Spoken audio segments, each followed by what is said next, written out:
Tubagus Muhammad Jody, sopir sekaligus terdakwa kasus kecelakaan maut yang menewaskan selebritas Vanessa Angel dan suaminya Febri Ardiansyah alias Bibi, sempat tak didampingi seorang pengacara pun saat menjalani sidang perdananya di Pengadilan Negeri PN Surabaya, Jawa Timur, Kamis 27/1.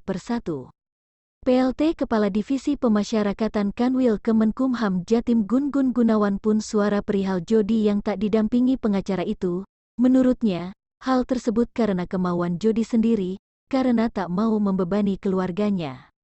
Yang bersangkutan, TMJ, bilang ke petugas lapas bahwa tidak ingin membebani keluarga, kata Gun-Gun secara tertulis, Jumat 28/1, Jody, lanjut Gun-Gun, merasa bahwa kecelakaan yang menewaskan Vanessa dan Bibi adalah tanggung jawabnya. Kecelakaan yang terjadi pada tanggal 4 November tahun 2021 di ruas tol Jombang-Mojokerto itu membuat Jody banyak melakukan introspeksi. Selama di lapas Jombang, dia, TMJ, mengaku lebih punya banyak waktu untuk ibadah, ungkap Gun-Gun.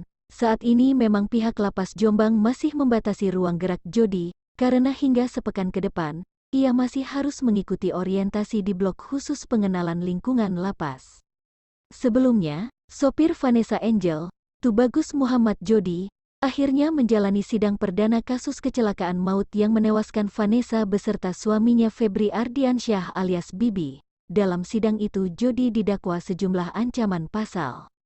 Jaksa Penuntut Umum, JPU, dari Kejaksaan Negeri Jombang, Adi Prasetyo, mendakwa Jody dengan sejumlah alternatif dakwaan. Yang pertama yakni pasal 311 ayat 5 UU nomor 22 tahun 2009 tentang lalu lintas dan angkutan jalan, dan kedua didakwa dengan dakwaan pasal 311 ayat 3 UU RI nomor 23 THN 2009 tentang lalu lintas dan angkutan jalan.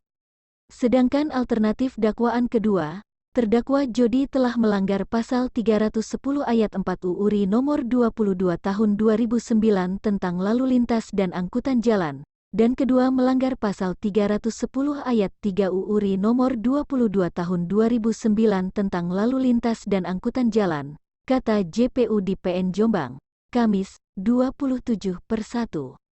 Menanggapi dakwaan tersebut, Jody pun mengaku tak keberatan. Majelis Hakim lalu menyatakan persidangan dapat dilanjutkan ke agenda pemeriksaan saksi, lantaran Jody tak mengajukan nota keberatan atas dakwaan atau eksepsi. Sebelum mendengar dakwaan, Jody hanya terlihat mendapat pengawalan dari 2 petugas Kejaksaan Negeri Jombang, sedangkan meja dari kuasa hukum terlihat kosong, ia tak didampingi seorang pengacara pun. Hal itu membuat Ketua Majelis Hakim Bambang Setiawan yang membuka persidangan pun mempertanyakan soal kuasa hukum terdakwa Jody. Bambang lalu menawarkan pada Jody, apakah ia bersedia didampingi oleh kuasa hukum secara gratis dari pengadilan. Meski sempat ragu, Jody pun menerima tawaran tersebut. PN Jombang lalu menunjuk pengacara Pos Bantuan Hukum, Posbakum, PN Jombang Eko Wahyudi untuk mendampingi Jody. Ia mengaku baru menerima penunjukan setelah dakwaan terdakwa dibacakan. Berikutnya ia pun akan berkoordinasi dengan kliennya.